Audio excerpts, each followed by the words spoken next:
Okay. Time parents రాసిందేనా పక్కాగా? అవును sir. ఒక 2 నిమిషాలు రాసింది. అటు ఇటు ఉంటుంది అంతేనా? అంతే సార్. ఓకే.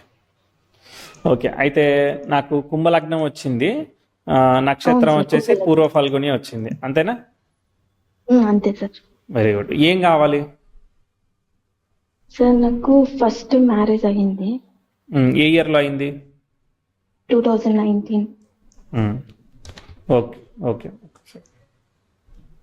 ఇప్పుడు డైవర్స్ అయ్యాం మళ్ళీ ఏ ఇయర్‌లో అయింది? 2021. 21 అయింది. మీ మ్యారేజ్ అసలు ఏముందో చూద్దాం ఫస్ట్. అది ఎందుకు అట్లా అయిందో చూద్దాం. సప్తమంలో కుజుడు, చంద్రుడు ఇద్దరు ఉన్నారు. అంటే షష్టాధిపతి, తృతీయాధిపతి, తర్వాత దశమ, అంటే 6, 10 అధిపతులు కలిసి సప్తమ 6-10 ఆపరేట్ చేస్తున్నారు సప్తమ స్థానంలో. సరే, తర్వాత కుజుడు, కేతువు ఒకే నక్షత్రంలో ఉన్నాడు. కుజుడేమో వక్రించట్లేదు, సో బాగున్నాడు అనమాట. ఓకే, బాగుండడం వల్ల వక్రత్వ దోషం వస్తుంది. ఈ కుజ చంద్రుల ఇద్దరిలో కూడా బలవంతుడైన వాడు ఎవరైతారని అంటే చంద్రుడు అనేవాడు బలవంతుడు అయ్యే అవకాశం ఉంది. ఎందుకంటే దశమంలో ఉన్న ఒక గ్రహాన్ని చూస్తున్నాడు ఎవరు, ఈ యొక్క కుజుడు. కాబట్టి ఆయనకి దిగ్బలం వచ్చింది. చంద్రుడు కూడా చతుర్థంలో ఉన్న నక్షత్రం, చతుర్థాధిపతి నక్షత్రంలో ఉన్నారు. సో కాబట్టి రెండు కూడా దిగ్బలం వచ్చినప్పుడు మూను బలవంతుడు అయ్యాడు, బాగుంది. కానీ సప్తమంలో ఉన్న ఒక గ్రహం దెబ్బతింది. ఎప్పుడు? మామూలుగా దెబ్బతింది. టైం దశ ఏం జరుగుతుందో చూద్దాం. అంటే ఒక గ్రహం బాగుంది, ఒక గ్రహం బాగోలేదు. బాగోని గ్రహం కన్నా బాగున్న గ్రహం అంటే బాగున్న గ్రహం లీడ్ చేస్తుంది కాబట్టి ఆ రాశిని, ఆ విషయం బాగుండే అవకాశం ఉంది. ఆ విషయం అంటే వివాహ భావం బాగుండేదానికి అవకాశం అయితే ఉంది. అంటే కొంత బాగాలేదు కానీ బాగుండేదానికి కూడా అవకాశం ఉంది. సో చూద్దాం. కానీ ఈ దశమాధిపతి వక్రత్వం వల్ల కొంత కమ్యూనికేషన్ గ్యాప్స్, తర్వాత జాబ్ సెటిల్మెంట్ ఆలస్యం అవడం, ఇట్లాంటివన్నీ ఉన్నాయి అన్నమాట. కుజుడు వచ్చేసి వృశ్చికంలో ఉన్నట్టు, తర్వాత గురువు వచ్చేసి మీనంలో ఉన్నట్టు యాక్ట్ చేస్తాడు. సో గురువు బాగానే ఉన్నట్టు, కానీ లగ్నాధిపతి అయిన శని కుజుడు వల్ల డిస్టర్బ్ అవుతున్నాడు అనమాట. సో కాబట్టి ఒక్కోసారి మనం నిర్ణయించుకోవడంలో, డెసిషన్స్ తీసుకోవడంలో వీటిలో ఇబ్బంది అవకాశం ఉందన్నమాట. సో మీది అరేంజ్ మ్యారేజా, లవ్ మ్యారేజా? Arrange marriage sir. Okay, right. 2019లో మీకు వివాహం అయింది. వివాహం అయినప్పుడు ఏం జరిగిందో చూద్దాం. మామూలుగా బర్త్ చార్ట్లో ప్రోగ్రెసివ్ మెర్క్యూరీ నెటల్ 10th హౌస్కి అపోజిషన్ ఇచ్చాడు. ఎప్పటి నుంచి ఇస్తున్నాడు? 2018 జూన్ నుంచి 2019, 2020 వరకు. అంటే మనం తీసుకునే నిర్ణయాల్లో మిస్టేక్స్ ఇచ్చేదానికి అవకాశం ఉంది. దానికన్నా ముందు కూడా ప్రోగ్రెసివ్ మార్స్ సన్నుకు స్క్వేర్ జరిగాడు. అప్పుడు కూడా కొంచెం ఇంట్లో ఇబ్బందులు ఇలాంటివి ఇస్తుంది అనమాట. ప్రోగ్రెసివ్ మార్స్ 2014, 2015లో జరిగింది. అంటే ఇప్పుడు 2019 ఏప్రిల్ లోప మీకు వివాహం జరిగింది. ఎప్పుడు జరిగింది? ఏప్రిల్ 17. కరెక్ట్గా మార్స్ దశ ఎండ్ అయిపోతుంది, మార్స్లో మూన్ జరుగుతుండగా జరిగింది. ఆ మార్స్ బాగోలేడు, అదే రిజల్ట్ ఇచ్చాడు. సో మార్స్ దశ సరే. వివాహం జరిగే టైంకి అయితే progressive mercury 10th house opposition కాబట్టి మీరు ఎలా ఫీల్ అవుతారంటే, ఓ సంవత్సరం 6 నెలల తర్వాత నేను అనవసరంగా రాంగ్ డెసిషన్ తీసుకొని పెళ్లి చేసుకున్నాను, సో మనల్ని ఎదుటి వాళ్ళు అర్థం చేసుకోవట్లేదు, మనం అనుకున్నట్టుగా వీళ్ళు లేరు, లేదంటే మోసం చేశారు, ఇలాంటి భావన అంతా కూడా కలిగేదానికి కారణం అవుతుంది. కనిపించిందా? అవును సార్, కనిపించింది. ఏమైంది? ఎందుకు డైవర్స్ అయింది? అసలు ఏం జరిగింది? అంటే ఫస్ట్ మ్యారేజ్ చేసుకున్నాము, ఇంట్లో అరేంజ్ మ్యారేజ్. కాకపోతే మ్యారేజ్ అయినప్పటి నుంచి ఆ అబ్బాయి నాతో సరిగా లేదు. సరిగా లేదనంటే కమ్యూనికేషన్ సరిగా లేదా? ఏది సరిగా లేదా? కమ్యూనికేషన్ అన్ని సార్. అబ్బాయికి ఫ్యామిలీ అంటే ఏమీ తెలియదు. Okay okay okay, right right. ఏం తెలియదు అని అంటే ఇప్పుడు మనం రికార్డ్ చేయొచ్చా? ఇది స్టాప్ చేయనా? చేయండి సార్. Okay okay okay. అంటే ఏం తెలియదు అంటే నాకు పూర్తిగా అర్థం కాలేదు. మ్యారిటల్ లైఫ్ సరిగా లేదనా? మ్యారిటల్ లైఫ్ సరిగా లేదు సార్ అబ్బాయి దగ్గర. ఓకే. పెళ్లి చేసుకొని మా ఇంట్లో వదిలేసి వెళ్ళిపోయినాడు. తర్వాత నుంచి నన్ను పట్టించుకోలేదు, తీసుకొని కూడా వెళ్ళలేదు. Okay okay okay, right right. So okay, దాని తర్వాత కాన్సిక్వెన్షియల్ గా ఏం లేదు కాబట్టి మీరు డైవర్స్ అడిగారు. సో డైవర్స్ ప్రాసెస్ అయింది, అంతేనా? అంతే సార్.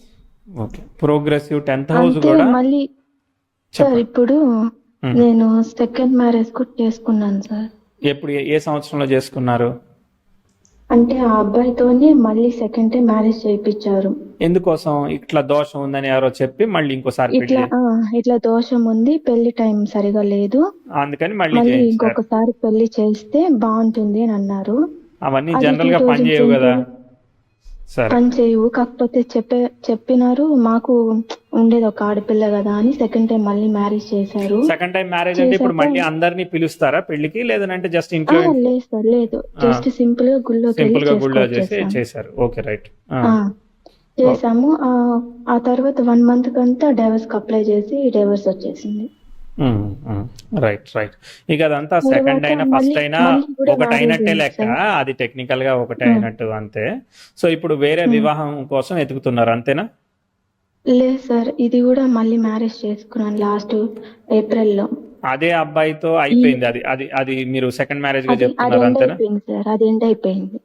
ఒక అబ్బాయితో డైవర్స్ 2 అయిపోయింది, times చేసుకున్నారు, అది ఎండ్ అయిపోయింది. Okay, right. ఎండ్ అయిపోయింది. ఓకే. ఇప్పుడు మళ్ళీ మ్యారేజ్ చేసుకున్నాను సార్ ఏప్రిల్ 2024 లో. ఏప్రిల్లో చేసుకున్నారు. Okay, right. చేసుకున్నాను. ఓకే. కాకపోతే అబ్బాయికి డైవర్స్ వచ్చేస్తుంది అనుకొని చేసుకున్నాము. ఓహో, ఓకే ఓకే. ఇంకా అబ్బాయికి 1 month లీగల్ గా లో డైవర్స్ కంప్లీట్ కాకముందు అయిపోతుంది. చేసుకున్నారు. 1 month లో కంప్లీట్ అయిపోతుంది అనగా చేసుకున్నాము. ఉమ్, ఉమ్. అది డిలే అయ్యేసరికి ఇప్పుడు ఏమీ అర్థం కాకుండా ఉన్నాం సార్. ఆ, ఓకే. ఇప్పుడు అబ్బాయితో కలిసి ఉండట్లేదా మీరు? లేదు సార్, సెపరేట్ గానే ఉన్నాం. అంటే డైవర్స్ మీరు కన్ఫర్మ్ గా లీగల్ గా అట్లేం కన్ఫర్మ్ అయినాక లేదు సార్. వస్తాము అన్నట్టుగా చెప్పారు మీరు, అంతేనా? అంతే అంతే అంతే సార్. Okay okay okay. ఇప్పుడు ఆ అబ్బాయికి డిలే అవుతుంది. అవుతుంది. ఇప్పుడు ఆ అమ్మాయి ఏమంటుంది, డైవర్స్ ఇవ్వట్లేదా? ఇవ్వడం లేదు సార్. ఓ, ఉమ్. సరే సరే సరే. అన్ని మిస్టేక్ ఆఫ్ డెసిషన్స్ నడుస్తా ఉన్నాయి. ఓకే, అవును రైట్. సార్, అందుకే సార్ ఎందుకు లైఫ్ ఇట్లా అవుతా ఉంది, ప్రతిసారి మిస్టేక్ చేస్తున్నాము, మిస్టేక్ అవుతాం. ఏమి రీజన్ అనేసి. ఎందుకనంటే ఇప్పుడు మార్స్ రాహు ఒకే నక్షత్రంలో ఉండడం వల్ల మార్స్ డిస్టర్బ్ అయ్యాడు. ఆ మార్స్ 7th లో ఉండడం వల్ల మనకి అది కుజదోషం అని చెప్తారు, కానీ నేను కుజదోషం అనను, కానీ దానికి ఒక రకమైన వక్రత్వ దోషం, గ్రహణ దోషం లాంటిది వచ్చింది. అది శని తీసుకుంటున్నాడు ఫలితాన్ని. అంటే లగ్నము తర్వాత దశమం తీసుకుంటున్నాడు. అంటే అంత సప్తమానికి కనెక్ట్ అయ్యి డిస్టర్బ్ అవుతుంది. సప్తమం డిస్టర్బ్ అవుతుంది, రాంగ్ డెసిషన్ లో డిస్టర్బ్ అవుతుంది. కాబట్టి వివాహం విషయంలో రాంగ్ డెసిషన్స్ తీసుకునేదానికి కారణం అవుతుంది. కానీ స్టిల్ అక్కడ వివాహ యోగం ఉంది, ఎందుకంటే చంద్రుడు డామినేట్ చేశాడు కాబట్టి. అది ఉంది కాబట్టి ఇప్పుడు మనం టైం అనుకూలత చూడాలన్నమాట. ఓకేనా? టైం అనుకూలత చూడాలి. ప్రోగ్రెసివ్ మార్స్ నెటల్ మూన్ మించి వెళ్ళాడు. ఇప్పుడు వివాహం మొన్న 2024 ఏప్రిల్లో జరిగింది, అంతేనా? అంతే సార్. గురు భుక్తిలో జరిగింది. సో గురువు ఎక్కడున్నాడు? ద్వితీయంలో ఉండి ఇచ్చాడు. ఓకే, అది బాగుందన్నమాట. సో గురువు ద్వితీయంలో ఉండి మంచిగా ఫలితాన్ని ఇచ్చాడు.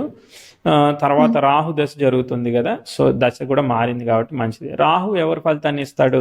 శుక్రుడు ఫలితాన్ని ఇస్తాడు. శుక్రుడు చతుర్థంలో ఉండి డిస్టర్బ్ కాలేదు. కేంద్ర కోణాధిపతి వాడు చతుర్థంలో ఉండి పంచమాధిపతితో కలిసి బాగున్నాడు కాబట్టి ఓకే, ఏమీ కాదు, భయపడిన అవసరం లేదు. So progressive Mars, progressive Venus 5 degrees, దీంతో ఏం ఆస్పెక్ట్ లేదు. ప్రోగ్రెసివ్ సన్ 18 degrees, దీంతో నెటల్ అసెండెంట్కి ట్రైన్ అయింది 2023-24లో, బాగుంది, ఏమీ భయపడిన అవసరం లేదు. Progressive mercury 10th house position, అది ఫస్ట్ది అయితే మిస్టేకే, అర్థమైందా?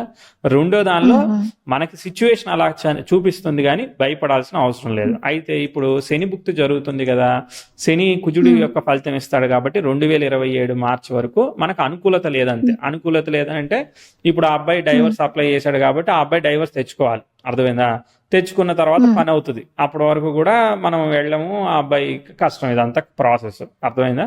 సో ఇప్పుడు ఏం చేసేది ఏం లేదు, మీరు వెయిట్ చేయడం తప్ప, అర్థమైందా? సో కాబట్టి 1 yearలోనో 1.5 yearలోనో 27 అంటే ఇప్పుడు ఆల్రెడీ 24, అంటే 3 years ఉంది. కనీసం ఇది ఒక హాఫ్ అన్న ప్రోగ్రెస్ అయితే కొంత రిజల్ట్ ఇవ్వడానికి అవకాశం ఉందన్నమాట. చెడు అయితే ఏమీ లేదు, చెడు అంతా అయిపోయింది కాబట్టి నేను నెగిటివ్ చెప్పట్లేదు, అర్థమైందా? మీకు వివాహమైన ఇప్పుడు రెండో వివాహమైన టైం కూడా భయపడాల్సిన అవసరం లేదు, ఎందుకంటే గురువు ద్వితీయాన్ని ఇస్తాడు. అయితే వక్రత్వ దోషం వల్ల కొంచెం ముందుకు వెనక్కి చేసిస్తాడు తప్ప భయపడాల్సిన అవసరం లేదు, సెట్ అయింది ఆల్రెడీ. ఓకే, కాబట్టి నా ఒపీనియన్ అయితే ఈ రెండో మ్యారేజ్ ఏదైతే ఉన్నదో సెటిల్ అవుతుందని భావిస్తున్నాను నేను, అర్థమైందా? సెట్ అవుతుందని అనుకుంటున్నాను నేను, ఇది ఏదో అవుతుందని నేను అనుకోవట్లేదు. మీ భయం అదే కదా? అవును సార్, థ్యాంక్ యూ సార్. అసలు ఈ మాట వింటానని అనుకోలేదు సార్. ప్రతి రోజు నేను దేవుడికి మొక్కుతానే ఉంటాను సార్, నా ప్రాబ్లం తీరాలి అక్కడ ఉన్నది క్యాలిక్యులేట్ చేస్తున్నా, నేను చేసింది ఏమీ లేదు, మీ ఫేట్ ని మాడిఫై చేసింది ఏమీ లేదు. కానీ అక్కడ ఉన్నది క్యాలిక్యులేట్ చేస్తున్నాను. బానే ఉంది, ఇదైతే బానే ఉంది. సో మీరైతే భయపడాల్సిన అవసరం లేదు. బాగోకపోతే చెప్పేవాడిని. నేను ముందే చెప్పాను, సప్తమ స్థానంలో చంద్రుడు లీడ్ చేస్తున్నాడు. సో అష్టాధిపతి లీడ్ చేశాడు కాబట్టి ఏంటంటే మనం దూరంగా ఉండడం, మధ్యలో ఈ విధంగా ఉండడం జరుగుతుంది అంతే. సో దానివల్ల అట్లా. కానీ ఆయన యోగకారక నక్షత్రంలో ఉన్నాడు కాబట్టి, చతుర్థంలో ఉంది కాబట్టి అది అవుతుంది. అర్థమైందా? సో మార్సు కేతు ఒకే నక్షత్రంలో ఉండి ఇది డిస్టర్బ్ చేస్తున్నారు కదా. ఒకటి నేనేం చెప్తానంటే, మీ ఫాదర్కి, ఇప్పుడు మీ ఫాదర్కి తాతయ్యలు అలా ఉంటారు కదా, వాళ్ళకి ఒక్కోసారి అన్నదమ్ములుండి వాళ్ళకి కూతుళ్ళుండి కొడుకులు పితృతర్పణాలు పెట్టకుండా ఉంటారు కదా. కాబట్టి యాన్సిస్టర్లకి పితృతర్పణాలు ఇప్పుడు మనకి మహాలయ అమావాస్యలని సంక్రాంతికి అని పెడుతూ ఉంటారు, బియ్యం ఇస్తుంటారు మీ ఆచారాన్ని బట్టి. సో అట్లా ఏదో ఒకటి పితృతర్పణాలు పెద్దలకి చేసుకోండి. తర్వాత మీకు ఏమైనా కులదేవతలు గ్రామ దేవతలు ఉంటే ఏదైనా ఉంటే పెండింగ్ క్లియర్ చేసుకోండి. అర్థమైందా? అది ఒకటి. రెండోది ఏంటిదనంటే, ఇప్పుడు మీకు ఎలానో మీరు ఫ్రీ కాబట్టి ఇక ప్రతిరోజు ఒక ఓల్డ్ ఏజ్ హోమ్ అలా వెళ్ళి ఆ బీట్రూట్ జ్యూసో క్యారెట్ జ్యూసో ఏదో ఒక వాళ్ళకి సర్వీస్ చేయండి. అర్థమైందా? లేదంటే ఇంకేం చెప్తాను, అంతే చెప్తాను. సో మెడికల్ గా హెల్త్ పరంగా మీరు వెళ్ళి సర్వీస్ చేస్తా ఉండండి, వాళ్ళకి సరిపోతుంది. అర్థమైందా? అది ఒకటి మంచి పని. అదేదో వస్తుందని కాదు, ఇదైతే మీరు చేస్తా ఉండండి, మీకు ఆటోమేటిక్ గా మంచి జరిగే అవకాశం ఉంది. బానే ఉంది, దోషం లేదు కాబట్టి నేను చెప్పాను. టైమింగ్ ఆఫ్ మ్యారేజ్ అయితే బానే ఉంది. ఫస్ట్ అయితే మిస్టేక్ ఉంది, అప్పుడు దశ కూడా మార్స్ దశ జరిగింది. ఇప్పుడు రాహు దశ మారింది. రాహు శుక్రుడి ఫలితాన్ని ఇస్తాడు. శుక్రుడు కలత్రకారకుడు బాగున్నాడు. సప్తమంలో ఉన్న గ్రహం కూడా శుక్రుడి యొక్క నక్షత్రాన్ని ఆక్యుపై చేశాడు. సో బాగున్నాడు కాబట్టి బాగున్నాడు అని చెప్తున్నాను. కొంత ఛాలెంజింగ్ ఉన్నప్పటికీ కూడా ఇప్పుడు టైం అనేది దశ అనేది బాగుంది కాబట్టి మీకు అవకాశం ఇస్తూ ఉంటుంది. సార్ ఇప్పుడు నాకు రాహు మహాదశలో శని భుక్తి జరుగుతుంది కదా. అవును, శని భుక్తే అదే రిజల్ట్ ఇవ్వట్లేదు, అందుకే ఇది చెప్పాను. అది సార్ ఇప్పుడు ఈ రాహు మహాదశ నాది 9th house లో ఉంది కదా. అవును, నేను ఫారిన్ వెళ్ళి సెటిల్ అవుతానా అంటే, ఆ అబ్బాయి అయితే ఫారిన్ లోనే ఉన్నారు. Okay right. ఫారెన్ వెళ్ళడానికి త్రూ హస్బెండ్ అవకాశం ఉందా అనేది అడుగుతున్నారు, అంతే కదా? అవును సార్. శని దశ అని చూడకూడదు, రాహుని చూడండి. రాహు 9 ఉన్నాడు. ఓకే, సో శుక్రుడు చతుర్థాన్ని చెప్తూ చతుర్థాన్ని ఇండికేట్ చేస్తున్నాడు. సరే, ఫస్ట్ ఈ విషయం సెటిల్ అవ్వాలి కదా, ఇది అయ్యాక కదా ఆ సంగతి. ఫారెన్ ఎందుకో చతుర్థం ఇండికేట్ చేస్తుంది. ఆ అబ్బాయి ఇండియాకి రాడట్నా, ఇక్కడే ఉండడట్నా? అట్లే అలానే ఏం లేదు సార్, కొన్ని రోజులు మాత్రం అక్కడ ఉండి తర్వాత ఇండియాలో సెటిల్ అయిపోవాలి అని. ఎన్ని రోజులు ఉంటాడట? కొన్ని రోజులు అంటే 10 ఏళ్ళ? 5 to 6 years. 5 to 6 years. సరే చూద్దాంలే. ఎందుకంటే ఇది చతుర్థం సిగ్నిఫై చేసింది, అది సంగతి అప్పటి సంగతి. మధ్యలో జర్నీస్ లేదనంటే ఇప్పుడు 1 year అక్కడ ఉండి 1 year మీరు ఇక్కడ ఉండొచ్చు, అలా రకరకాలుగా జరుగుతుంటాయి కాబట్టి అది వదిలేసేయండి ఆ విషయం గురించి. సో ప్రస్తుతానికి ఏంటిదనంటే నేను చెప్పినట్టు చేస్తా ఉండండి మీరు. అర్థమైందా? ఇప్పుడు మా నాన్నకి నాన్న ఉన్నారు సార్, అంటే మా తాతగారు ఉన్నారు. తాతయ్య చేత ఆయన చేయించండి. ఉన్నప్పుడు ఆయన చేయడు సార్, ఆయనకి ఇలాంటివి నమ్మకాలు లేవు. నమ్మకాలు అందుకని మా లేవంటే నాన్న మరి చెయ్యొచ్చా? మీరు వెళ్ళి ఓల్డ్ ఏజ్ లేదా? హోమ్ లో చేస్తూ ఉండండి అంతే. అది చేస్తాం సార్. తర్పణాలు అన్నారు కదా, పితృతర్పణాలు. అదే, అది మరి నమ్మకం లేదంటే మీ నాన్నగారు చేయడానికి లేదు కదా, మీ తాతయ్య గారు ఉన్నారు కాబట్టి. అది సార్, నా ఓవరాల్ గా నా జాతకం అంత బాగుందంటారా? మళ్ళీ నేను నెక్స్ట్ మ్యారేజ్ ఏమన్నా చేసుకుంటానా, లేకపోతే ఇదే? ఇప్పుడు అట్లా నెగిటివ్ ఏమి ఆలోచించకండి. ఇప్పుడు ఈ భుక్తి బాగోలేదు కాబట్టి మీరు ఎలా అయినా కూడా తప్పదు, వెయిట్ చేయక. అర్థమైందా? సో కాబట్టి ఇప్పుడున్న సాటర్న్ భుక్తి యాజ్ ఎక్స్పెక్టెడ్ రిజల్ట్ ఇవ్వదు కాబట్టి యూ హ్యావ్ టు వెయిట్. కాబట్టి జరుగుతూ ఉంటుంది, మీరు వెయిట్ చేస్తూ ఉండండి. మీరు ఏం చేస్తున్నారు ఇప్పుడు? సార్ ప్రెసెంట్ అయితే ఖాళీనే sir, not working, house wife గానే ఉన్నాను. ఓకే, ఏదో ఒకటి నేర్చుకోవడానికి ఆలోచించండి. ఏదో ఒకటి నేర్చుకోవడానికి. ఏదో ఒకటి అంటే ఎక్కువ ఆస్ట్రాలజీ వీడియోస్ చూస్తూ ఉంటాను సార్. రైట్. సరే, ఏదైనా కానీ మీరు ఖాళీగా ఉన్న బ్రెయిన్ డెవిల్స్ హోమ్ అంటారు కదా, కాబట్టి ఏదో ఒకటి ఆక్యుపైడ్ ఉండండి, ప్రశాంతంగా ఉండాలి. లేదంటే అక్కర్లేని ఆలోచనలు వస్తూ ఉంటాయి. సరేనా? రైట్ అండి, నమస్తే.